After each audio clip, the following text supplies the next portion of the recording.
Hi everyone, thanks for joining today. My name's Graham and I'm from Customer Thermometer. I'll explain a bit about what we do later on in the session, but I'm here because our technology enables hundreds of MSPs to collect and analyse customer feedback in real time to ultimately increase customer satisfaction and loyalty. This brief session today is to talk about why collecting customer feedback is an important part of ensuring MSP success, and some tips and exercises for putting together a workable program without too much effort and time. So, why do we collect feedback? The reasons are the same across most industries and probably obvious to you when you think about them, but it's worth reviewing them here. So, customer feedback allows you to measure customer satisfaction, and customer satisfaction is very closely related to business success and business growth. Feedback informs how you shape the best possible customer experience. It helps you improve customer retention and loyalty, and it can drive product and service improvements and innovation. It also helps you make accurate business decisions using reliable data. And asking for and acting on customer feedback shows you value customer opinions. Feedback is also a great source of advocacy for sales and marketing purposes. And lastly, feedback can also help you understand if your content is relevant and up to date. Again, one of those points I wanted to highlight once more is feedback helps improve customer retention and loyalty, and it's common knowledge that the cost of acquiring a new customer is often significantly higher than the cost of retaining an existing one. That's why it makes sense to listen to the ones you have and the ones that you lose. And let's dwell on this for a second. 80% of customers will be open to changing MSPs after a poor experience. So MSPs and feedback make for a great combination. The very nature of an MSP business is perfect for making the most from asking for and reacting to customer feedback. MSPs will work closely with their clients to support and extend their service capabilities. This leads to lots of customer touch points and lots of opportunities to ask for feedback. Service desk and help desk platforms are a perfect place for customer interaction, a great starting point for driving greater value from feedback. Also, the first engagement with an MSP and a client tends to be quite a sensitive one. It's either a review or a sensitive project. So asking for feedback at this really critical stage is really useful to draw out any teething issues that you can potentially jump on straight away to ensure that the long-term relationship remains positive. Also, MSPs typically have additional packages and service plans they like to upsell. So continually monitoring for feedback can surface those opportunities, which provide an easier boost in revenue than chasing after new contracts. Also, MSPs tend to work with lots of different people across a client's organization. The everyday contacts are probably not the decision makers, nor the end users. But when it comes to renewals, it's important to understand how each party feels about their experience with your services, especially if there is a disconnect. At the end of the day, MSPs are true service companies and need to keep this front and center in their attitude to customers. According to research from Kaseya, an MSP customer is 19 times more likely to switch because they are unhappy with the service they are getting rather than due to price.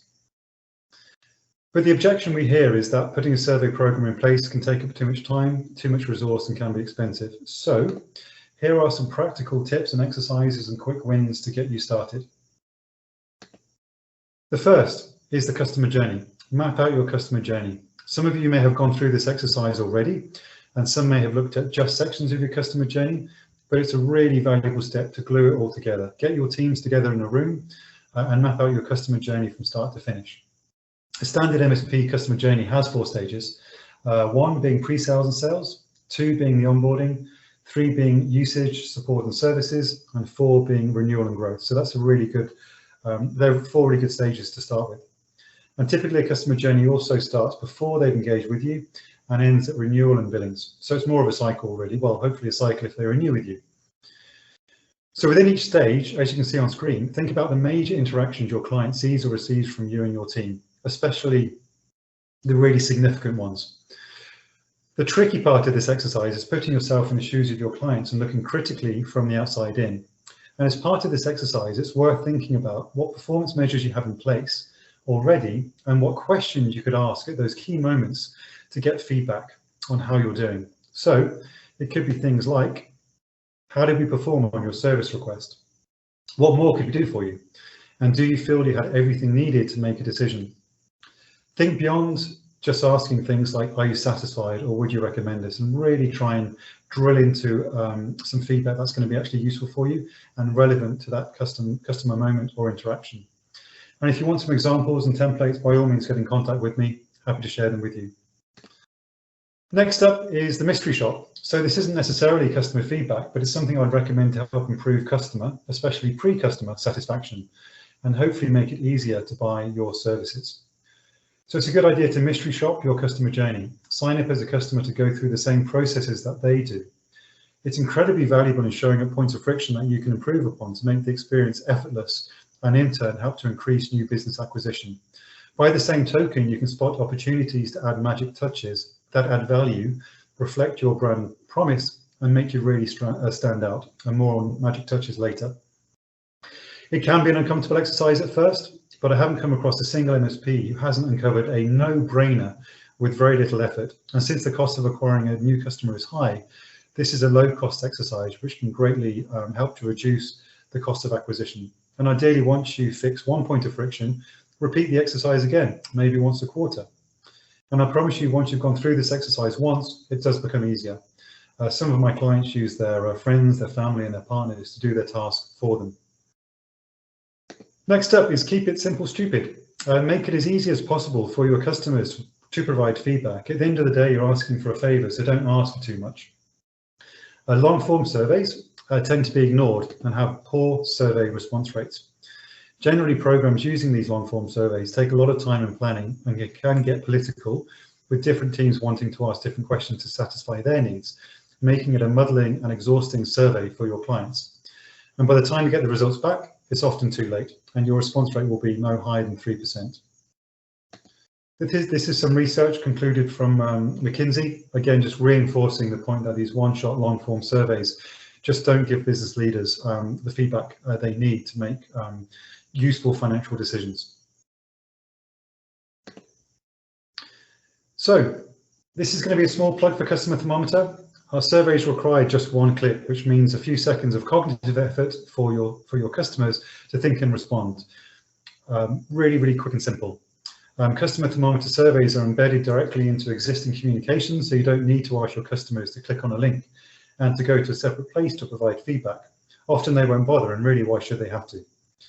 Collecting feedback in this way means you'll get the best possible response rates. Many of our service desk users see response rates as high as 80%. So with more data, you can be more confident in the results and the business or process decisions you make from that data. And the results are available in real time. So when I said we're a one-click platform, one-click survey platform, there is more to it than that.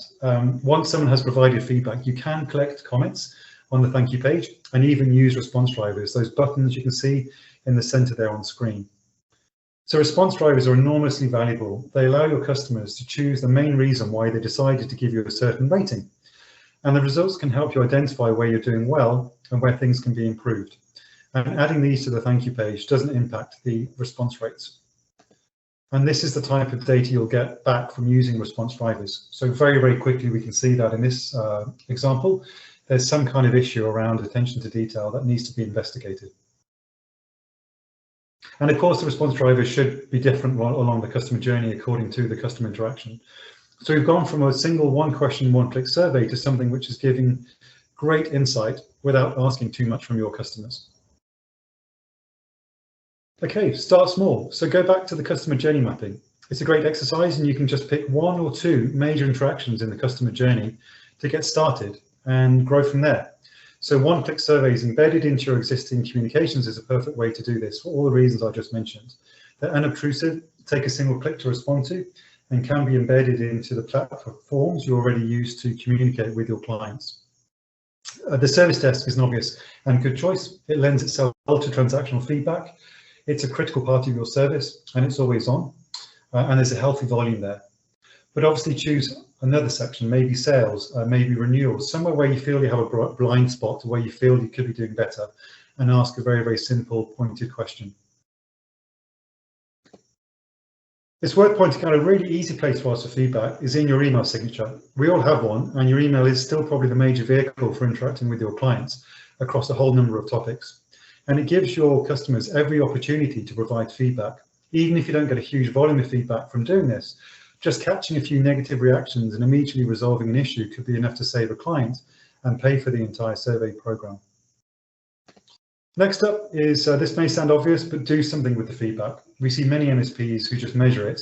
And don't get me wrong, that is useful. You'll have a metric which tells you how your customers are feeling, but it won't help you improve and expand the business. It'll be much harder for you to put a finger on what you're doing well, and at worst, it won't tell you why you're at risk of increased churn. So we have this great exercise called the feedback response. It's a template I can share with you.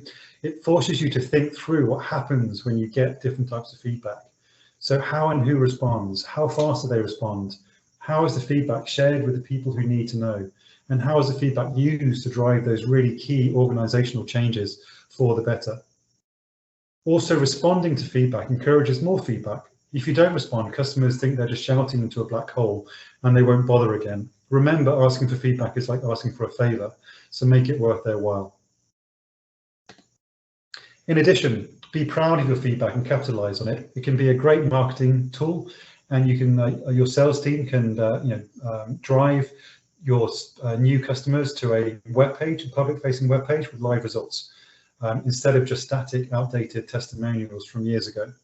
And even if you have some negatives, it shows you have authenticity. Everyone gets bad feedback now and again. So lastly, let's talk about a simple recipe for success. By framing everything you should strive to do as brilliant basics and magic touches. The terminology started out with Virgin Atlantic, and it's part of their customer service training mantra. But it's universally applicable and certainly applicable to MSPs. If you believe that customer-centric MSPs are the ones that will succeed and grow, then this principle should resonate with you. Brilliant basics is all about getting the basics right and brilliant. Every interaction with your customers shouldn't just be seen as just okay.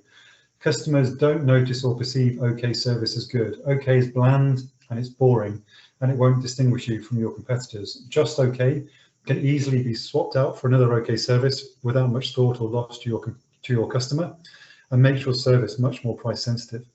If all of your basics are brilliant, you'll see a dramatic shift in customer satisfaction and customer loyalty, and customers will feel comfortable paying a premium. And if you're gathering feedback across your customer journey and using those response drivers I mentioned before, it'll be much easier to uncover where your basics are brilliant and where they could do with some work. Magic touches, on the other hand, are the added flair that make your company and your service truly memorable.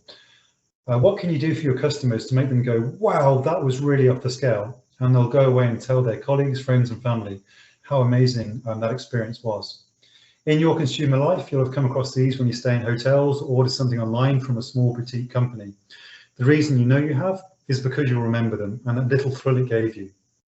So these touches can be one-off, above and beyond gestures for specific moments or events, or something you do for all of your new clients, for example.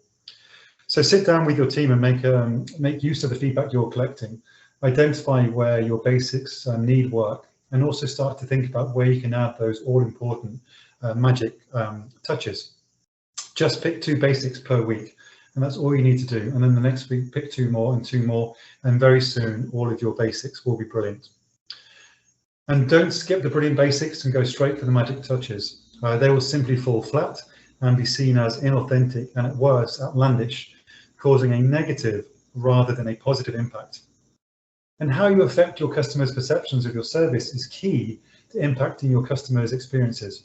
It's critical to know what your customer's perception is by asking for feedback as often as possible, again, by using those micro surveys I showed you earlier. Okay, that was it. A very quick session. I hope you found it useful and took 1 or 2 things away. If at all you want to speak about anything I went through, if you want the templates, by all means, contact me on my email address at the bottom there, which is graham@customerthermometer.com. We also offer a free trial as well. So you can test out the surveys for yourself with your help desk or wherever you choose along your customer journey. So thanks again. I really hope you enjoy the rest of the agenda, and hopefully we'll speak one day. Thank you. Bye-bye.